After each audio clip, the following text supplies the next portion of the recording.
a Mashiach y a los Sadiquín de cada generación que el Eterno pone en nuestro camino para instruirnos en las veredas del Altísimo, para guiarnos en el mundo de la obediencia a los mandamientos, no para reemplazar a Dios.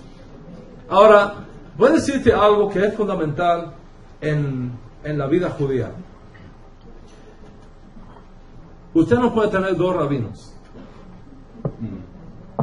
Sonría porque a Hashem le ama muchísimo. Usted no puede tener dos rabinos, porque cada rabino interpreta las cosas según las 70 interpretaciones diferentes que tiene la Torah. La Torah tiene 70 interpretaciones diferentes. Y ha sido parte de nuestra historia judía que lo que Shammai permitía, Hillel lo prohibía. Y lo que Hillel prohibía, Shammai lo permitía. Entonces tú no puedes tener a Shammai y a Hillel juntos. Pues si tú tienes a Shammai y a Hillel juntos, te vuelves loco. Uno te va a decir, esto es así, y el otro decir, no, no es así, es así. Y vas acá y entonces, vas a vivir en una constante tensión. O tienes a Shammai o tienes a Hillel. Tú no puedes tener ambos. Tú puedes decir, ok, voy a estudiar a Shammai y voy a estudiar a Hillel y luego voy a decidir con quién me quedo. Así es, ¿ok? Así es, eso es perfectamente. Tú tienes derecho a escoger tu rabino. Tú tienes todo el derecho a escoger tu rabino. Pero después tienes que esperar a ver si el rabino te escoge a ti. Tienes que esperar a ver si el rabino te acepta, ¿ok? Porque escuchen esto, Rabotai. Ya ustedes están avanzados en la vida judía, ¿ok? En el judaísmo, no solamente el estudiante busca al maestro. El maestro es el que acepta finalmente al estudiante. Dijo el maestro, dijo Yeshua, ustedes no me eligieron a mí, yo los elegí a ustedes. Y una vez que tú eliges tu rabino, y una vez que tu rabino te acepta como discípulo, entonces los lazos que los unen se vuelven indestructibles.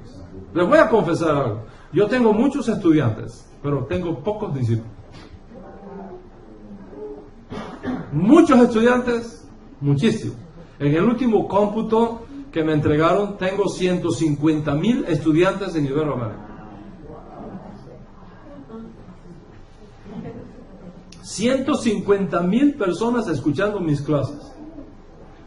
De esos 150,000, algo más de 50,000 escuchan mis clases regularmente. De esos 50,000, 1,500 solamente son asiduos asistentes a mis clases. Solamente 1,500. Y de esos 1,500, pocos son discípulos. Pocos son discípulos. En más de 25 años que llevo enseñando Torah en Iberoamérica, solamente he ordenado un rabino. Solamente he ordenado un rabino. ¿Por qué? Porque yo conozco esta historia. Los estudiantes van y vienen. Los discípulos permanecen hasta el final. Los estudiantes cambian de maestro y de aula todos los años. Los discípulos se mantienen al lado de su maestro y en su yeshiva con su rabino año tras año. Yeshua tuvo miles de seguidores. Discípulos, muy pocos.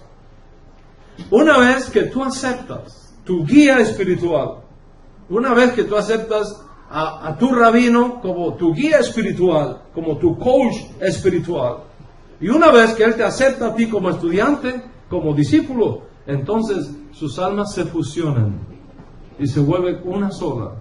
Y esa relación permanece en el tiempo.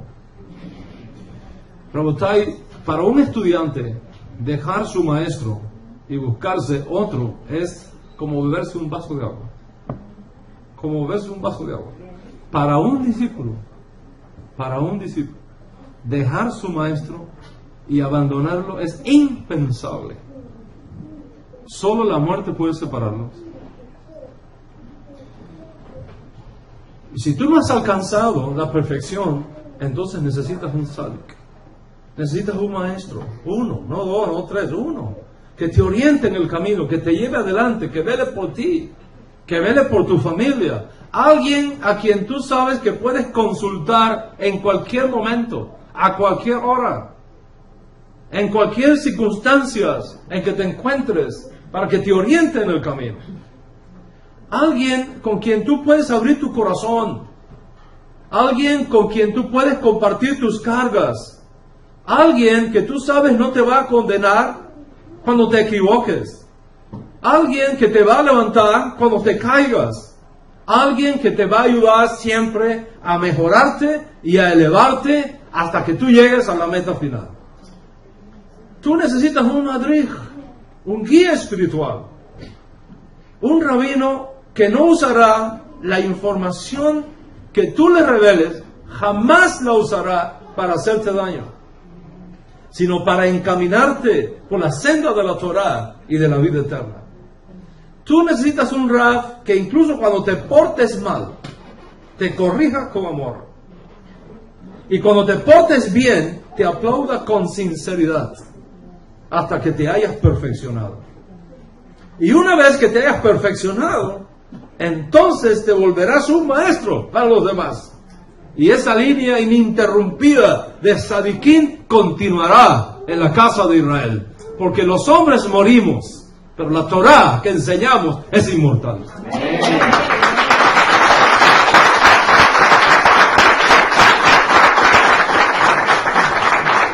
Así pasó con Yeshua cuando aprendió a los pies de Moshe Rabbeinu. Así pasó con Elisha cuando aprendió a los pies de Eliyahu Hanabí. Y porque Elisha sirvió a Eliyahu, fue escogido para ser el próximo profeta en Israel. Y es debido a esto que hay un dicho en el judaísmo que dice que quien le lleva las maletas al rabino será el próximo rabino. ¿Y cuál es el propósito? Rabotai, escúchenme. ¿Cuál es el propósito de todo esto? Buscar tu perfección. Tu perfección. Ese es el objetivo. Tú necesitas un tzadik que te oriente en el camino. Y en ese sentido necesitamos a Mashiach. Y necesitamos a los tzadikim de cada generación que Hashem pone en nuestro camino para instruirnos y para guiarnos, no para reemplazar a Dios. Moisés era el hombre de confianza de Dios. Y esa es la meta de Hashem para cada uno de nosotros, que lleguemos a esa estatura, a ese nivel, a esa altura de perfección, entrenados para toda buena obra. Nos enseña la Torah que una vez Moshe Rabbeinu puso sus manos sobre un grupo de ancianos y todos comenzaron a profetizar.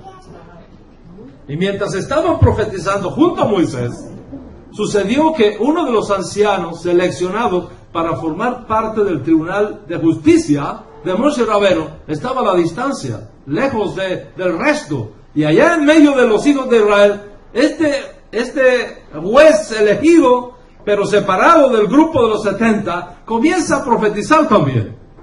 Cuando Yeshua, uno de los asistentes de Moisés, conocido como Josué, lo oyó profetizar, fue corriendo a Moisés para que lo impidiera. Y esto es lo que sucedió. Dice la Torah, Números 12. Josué, hijo de Nun, uno de los siervos escogidos de Moisés, exclamó: Moisés, Señor mío, deténlos. Pero Moisés le respondió: ¿estás celoso por mí? ¿Cómo quisiera que todo el pueblo del Señor fuera profeta y que el Señor pusiera su espíritu en todos ellos? Observa la reacción de Moisés. Diera cualquier cosa,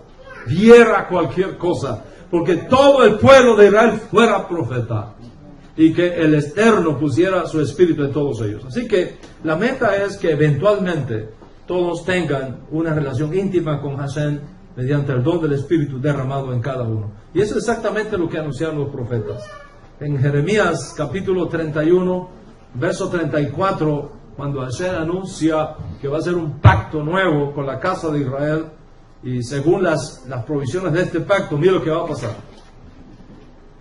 Ya no tendrá nadie que enseñar a su prójimo, ni dirá nadie a su hermano: conoce al Señor, porque todos, desde el más pequeño hasta el más grande, me conocerán, afirma el Señor.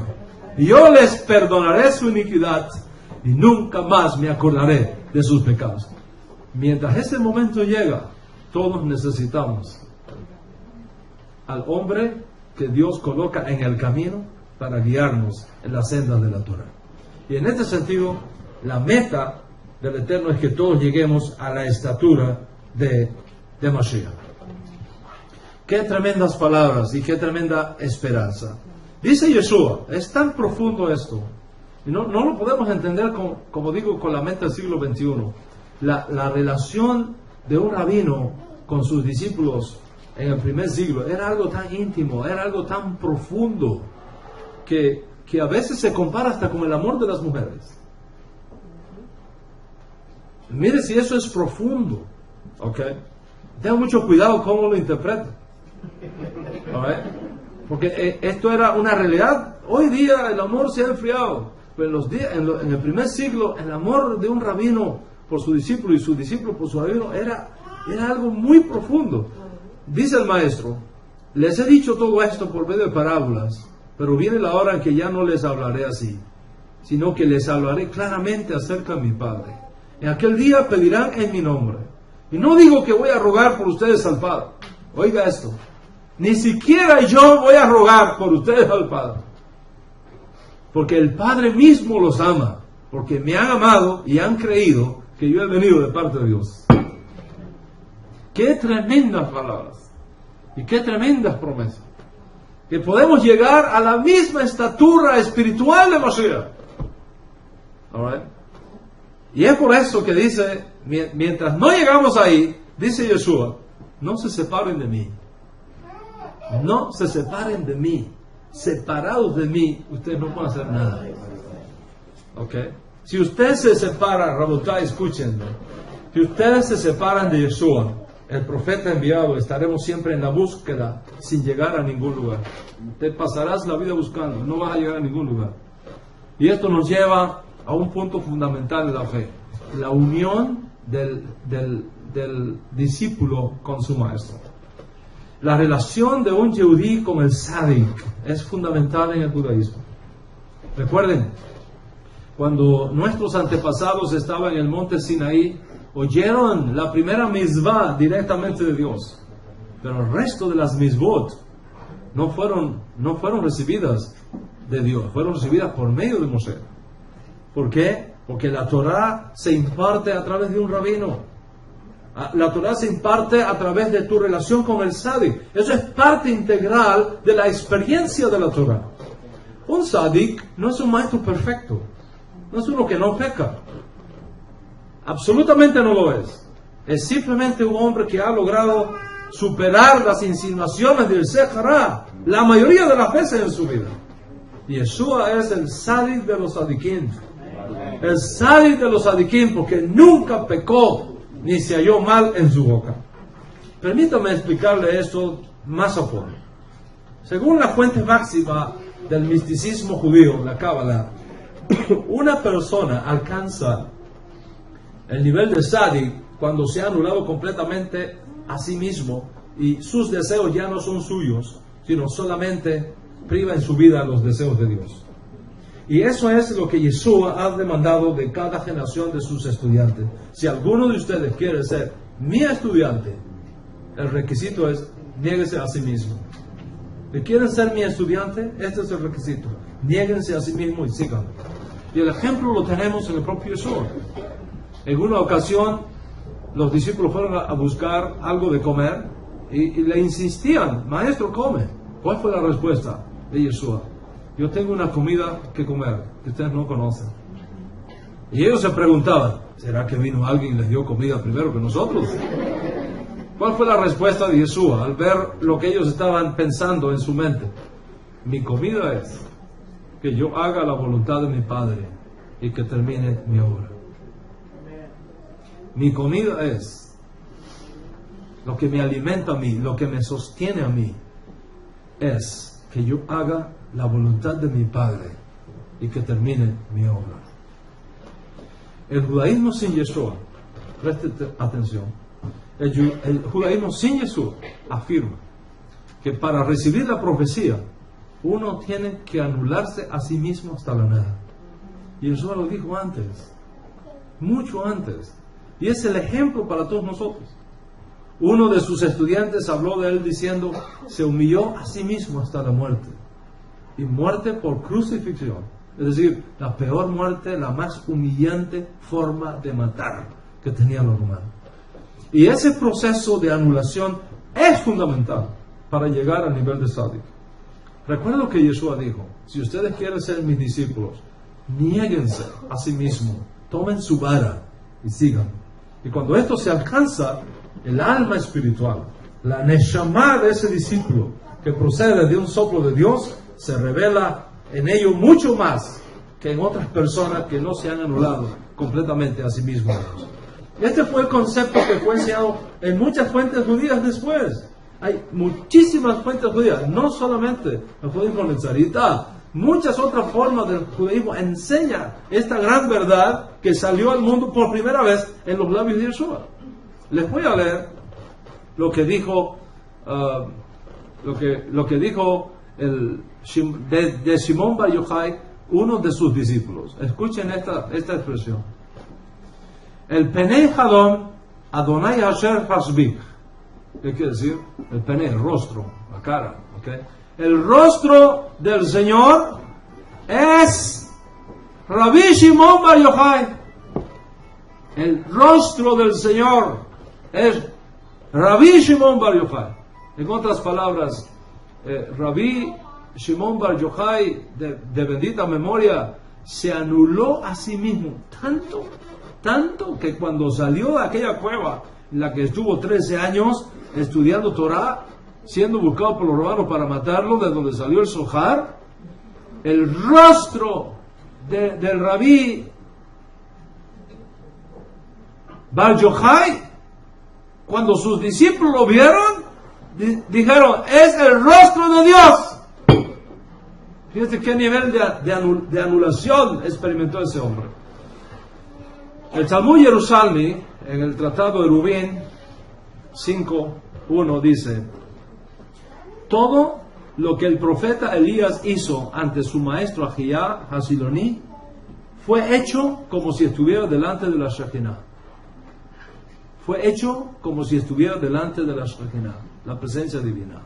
Y esto se explica en Yesod Abodá, en el nombre del Rabdas. Esto se debió a que Ahijah tenía su mente y pensamientos conectados y unificados a la grandeza de la santidad. Y Elías, cuando se presentó ante su maestro, unificó sus pensamientos con los pensamientos de su maestro, con el amor de su corazón, y por lo tanto era como si estuviera frente a la Shekinah. Impresionante. Vaya Ben Asher, haciendo un comentario de Kitizá, una parashá de la Torah, dice: Moisés tomó la tienda y lo levantó por sí mismo fuera del campamento y lo llamó el tabernáculo de reunión. Y sucedía que cualquier persona que buscaba al Señor iba a la tienda de reunión que estaba fuera del campamento, diciendo que de aquí vemos que Moisés fue llamado con el tetragramatón, y también encontramos que Jacob se llama con él, y encontramos también que el nombre de un Sadik se llama con el nombre de Hashem, y también encontramos lo mismo con el rey Mesías, que es llamado con el tetragramatón, como se dice en Jeremías 23:6. Este será el nombre del Mesías, Hashem, nuestra justicia. Y la razón por todo esto es que quien se une a alguien es llamado por aquel a quien se unió. El que se une a alguien es llamado por aquel a quien se unió. ¿Con qué podemos comparar esto? En Estados Unidos, por ejemplo, la mayoría de las veces, no siempre, pero la mayoría de las veces, cuando una mujer se casa, toma el apellido de su esposo. Toma el apellido de su esposo. No siempre, pero la mayoría de las veces toma el apellido de su esposo. En el judaísmo se enseña que cuando una persona se une a otra, toma el nombre de esa otra persona. Qué cosa más tremenda. Dice Vaya Ben Asher, que Moshe Rabenu era llamado con el nombre de Yud-Heh-Vah-Heh. ¿Cómo es posible? La razón por la que esto es así es que quien se une a alguien es llamado por aquel a quien se unió. Mucho más. Dice Joel Silkit lo siguiente, ¿ok? Ojad Jaim 47. El propósito del bendito es que uno siempre debe estar involucrado en el estudio de la Torah con el fin de enlazar nuestras almas con la esencia y la espiritualidad y la santidad de la fuente del dador de la Torah. Y si uno está involucrado en el estudio de la Torah con esta intención, se convierte en una merkabah, en un carro, como los carros donde el profeta Elías se fue, carro de fuego, una merkabah, se convierte en una merkabah, en un eijal, en un Aarón Kodesh, en una vasija de la Shejinah, bendita sea, para que la Shejinah, la Ruach Kodesh, la presencia divina, esté literalmente dentro de ellos, porque son un eijal a Dios, y dentro de ellos, literalmente, la Shejinah establece su morada. Estoy hablando en un lenguaje que no tiene nada que ver con el judaísmo nazarita. Esto es lo que enseña el judaísmo místico, el más avanzado judaísmo que existe de la cábala judía. Dice Haim Beloshim en su libro Nefesh Haim: si alguien se santifica correctamente a través de la realización de todas las misvot, entonces se transforma en un templo, porque esta es la verdad sobre los tzadikim, pues a través de los hechos que son deseables por ellos, el bendito los considera un midrash, un mikdash, un templo. Moshe Chaim Luzzatto escribió un libro que se llama Mesilat Yeshaim, y cito: el santo que une su alma constantemente a Dios se enciende con la comprensión intelectual de la verdad y con el gran amor y el temor de su Creador. He aquí una persona así, él mismo se considera como el tabernáculo, como el Beit HaMikdash y el Mishbeach. Y también se dice con respecto a los tzadikim que son la merkabah, porque la Shejinah habita en ellos, al igual que habitaba en el templo. Y cuando hablamos de un tzadik, no estamos hablando de cualquier cosa, Rabotai. Eliyahu Eliezer de Esler escribe en su obra Merbitzei Torah lo siguiente: y esta cosa es tan segura que uno que piensa en profundidad sobre ella, hasta que es imposible entender cómo alguien puede argumentar con él, por lo que ya se ha mencionado en las palabras de muchos grandes estudiosos como el Rajal y otros, que la imagen de un tzadik es la imagen de Hashem mismo, bendito sea, y ambos son los mismos. ¿Está escuchando esas palabras? Aquí detrás de nosotros vivió hace un tiempo atrás el gran rabino Menachem Mendel Schneerson, y él escribió un libro que se llama Likutei Sichot. El volumen 2 de este libro extraigo esta cita: el Rebbe, ese es el nombre que le da la dinastía Lubavitch a los rabinos, es una de origen askenazi, ¿okay? El Rebbe está completamente conectado con sus hasidim, con sus estudiantes, como dos tablas separadas que se pegan y se vuelven completamente una sola pieza. Y el Rebbe no es un intermediario que separa, el Rebbe es un intermediario que conecta. Por lo tanto, para un hasid, para un piadoso, unirse al Rebbe y unirse hacia Dios se vuelve una misma cosa. Unirse a tu Rebbe y unirse a Dios es la misma cosa. Y añade: si uno está involucrado en el estudio de la Torah con esta intención, se convierte en una merkabah, en un vehículo sagrado, y en un ejal, un altar viviente de la Shejinah, de la presencia divina, bendita sea, para que la Shejinah esté literalmente dentro de ellos, porque son un ejal a Dios, y dentro de ellos, literalmente, la Shejinah establece su morada. El judaísmo ve al tzadik como un mediador, como un intermediario que une dos partes, que trae a un judío que está alejado de la Torah y lo une con la Shekinah. Si desde este punto de vista cada persona que pasa por este mundo tiene un trabajo personalizado que hacer. Cada uno de nosotros viene a este mundo para cumplir con una misión. En el cielo, mucho más de lo que cada persona va a recibir, se ha declarado, se ha establecido, esa misión. Sin embargo, debido al pecado, por descuido, etcétera, esas bendiciones se pueden perder. Y un sádic, a través de sus oraciones, puede abrir de nuevo los canales espirituales que permiten al destinado de recibir otra vez en su persona la misión que un día le fue entregada y que él por descuido perdió. Entonces, la parte más difícil de todo este proceso es encontrar un sádic que sea capaz de lograr eso, pues son muy pocos y la mayoría de los grandes sadiquín están ocultos en nuestras generaciones. Es tan importante esto, Rabotai, que el Tratado Talmúdico Berajot, en el folio 7a,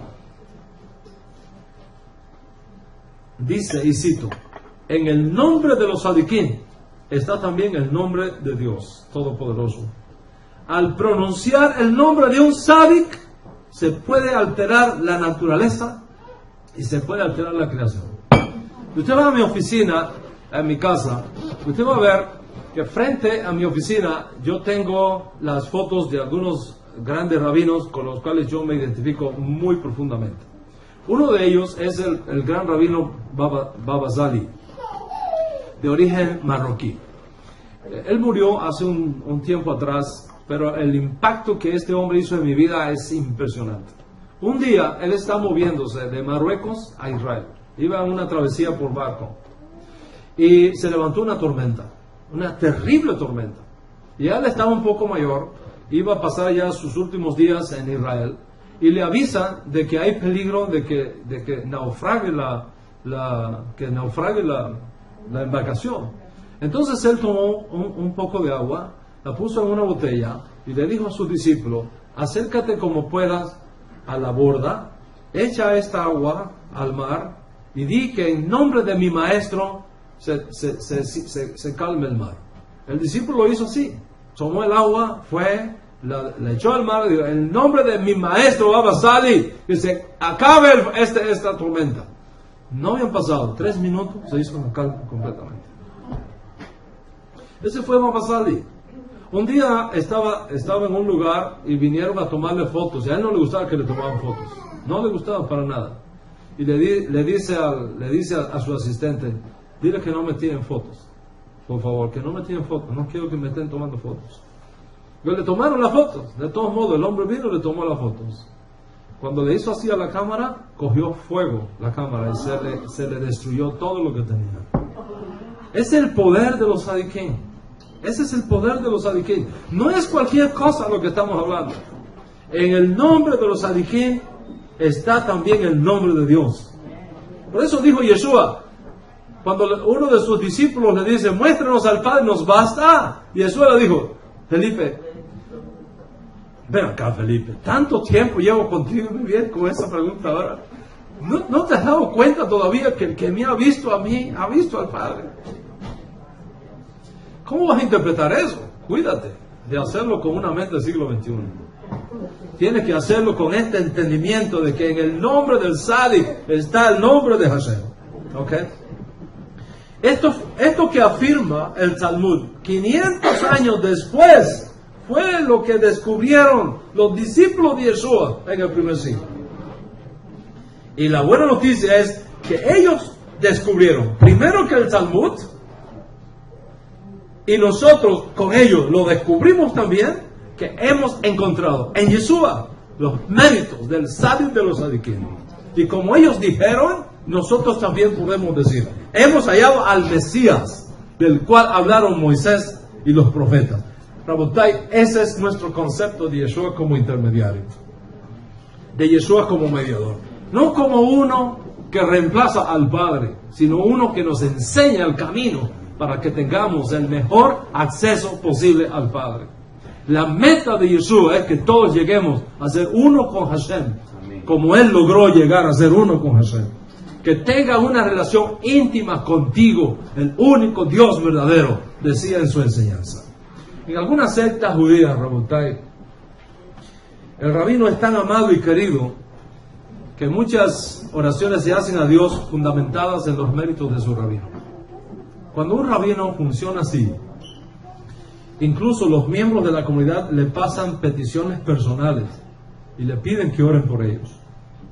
Que un rabino ore por sus miembros, que un rabino ore por su comunidad, revela la función mediadora que él ejerce a favor de la comunidad.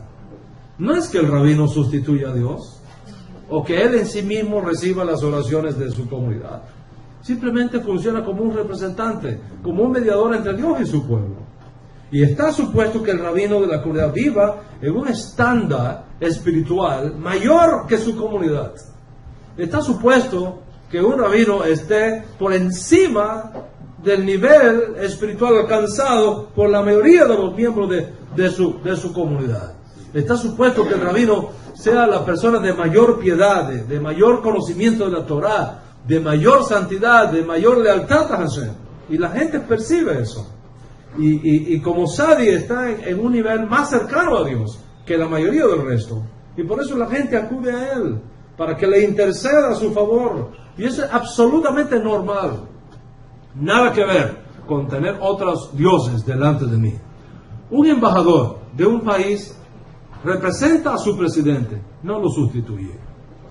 Bueno, vamos a concluir esta clase. Yeshua es el embajador final que Dios nos ha enviado. El profeta anunciado por Moshe. El Mesías del cual hablaron los profetas. De manera que cuando nosotros oramos en el nombre de Yeshua, lo que hacemos es destacar esa función sacerdotal de Yeshua, su función profética, su rol mesiánico, su rol como Sadik, no como otra cosa. Hoy día, muchos rabinos en Israel reciben peticiones de oración de muchas partes del mundo. Ellos la toman consigo y oran por ellas en el muro. Y el pueblo judío hace eso constantemente. ¿Hay algo de malo en eso? Ciertamente que no. ¿Se está violando el mandamiento de tener dioses ajenos delante de mí? Ciertamente que no. ¿Cómo se explica esto entonces? Se explica por la función profética que realiza el rabino como representante delante de Dios y como responsable delante de Dios por su comunidad. Porque el rabino es quien instruye, quien orienta, quien anima, quien dirige la comunidad para su correcto servicio a Dios. Y eso es exactamente lo que nosotros creemos de Yeshua como mediador. Yeshua nos ha abierto un camino extraordinario a Dios. Nos ha abierto las puertas al santuario celestial.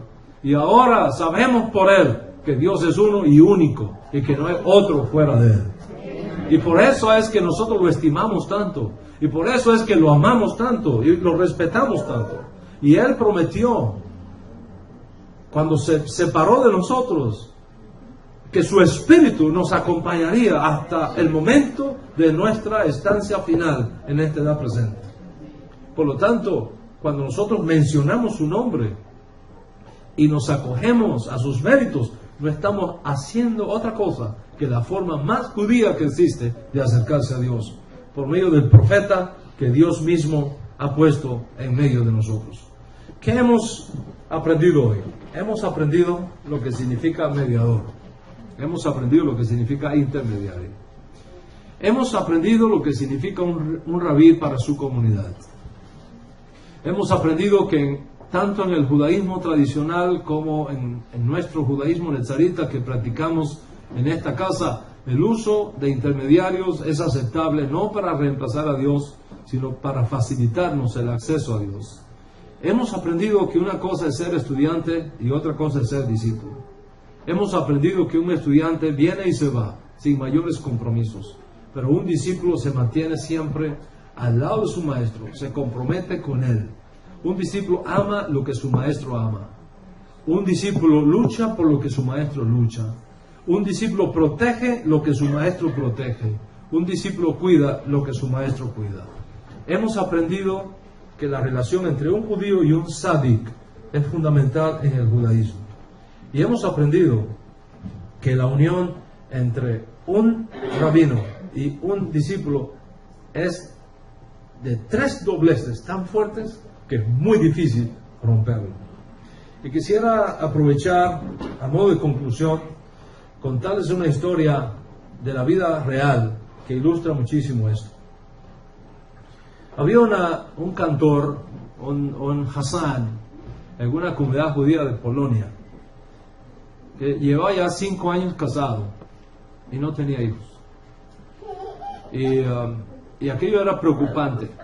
Se acercaba Rosh Hashanah, se acercaba el día de Año Nuevo civil, Yom Teruah, y todos los años el rabino oraba por él para que pudiera concebir y tener bebé, y el milagro no se daba. Ya cuando habían pasado 5 años, que es una fecha muy especial dentro del judaísmo para estos casos, el rabino llamó al Hassan y le dijo: mira, yo llevo 5 años orando por ti para que concibas, y no hay forma que conciba, tu mujer sigue estéril. En tal lugar hay un rabino muy grande, vete este año Rosh Hashanah para allá, vete con tu esposa para que él te haga una verajá y puedas concebir, porque ya llevas 5 años sin tener bebé, ya tienes que tener bebé, ve allá, y yo voy a encargar aquí de los rezos, yo voy a encargarme aquí de atender la comunidad, vete tú para allá. Así acordaron. Llegó Rosh Hashanah, se abrieron las puertas de la sinagoga para las oraciones de Arbit de Rosh Hashanah, la tarde previa a Rosh Hashanah, y para sorpresa del rabino, ahí estaba el Hassan. No se había ido a ningún lugar. Ese rabino dice: ¿cómo es eso? ¿Cómo no te fuiste? Dice: me regresé, a mitad de camino me regresé. Dice: ¿y por qué te regresaste? Porque mire, rabino, yo lo amo tanto a usted que me puse a pensar, yo voy allá, este rabino ora por mí, mi mujer concibe, ¿y qué va a decir todo el mundo?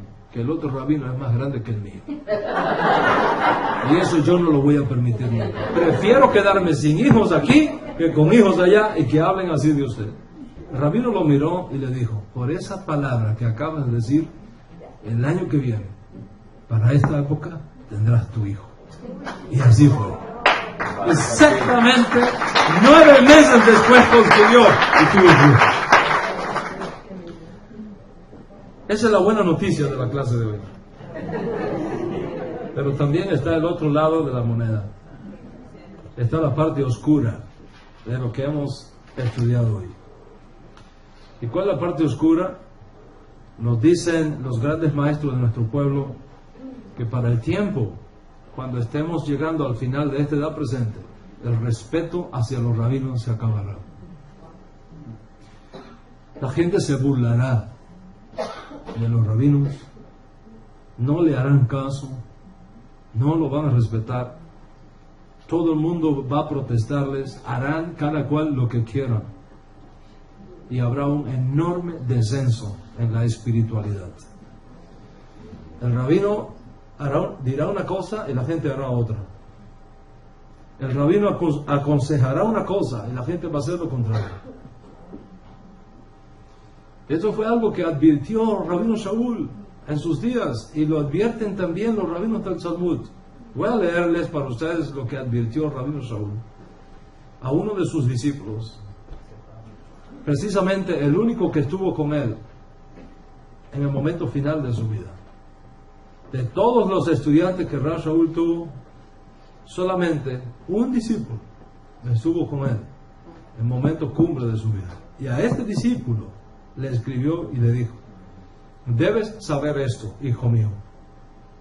En los postreros días vendrán tiempos peligrosos, porque habrá hombres amadores de sí mismos, avaros, vanagloriosos, soberbios, blasfemos, desobedientes, ingratos, impíos, sin afecto natural, implacables, calumniadores, temperantes, crueles, aborrecedores de lo bueno, traidores, impetuosos, infatuados, amadores de los deleites más que de Dios, que tendrán apariencia de piedad, pero negarán la eficacia de ella.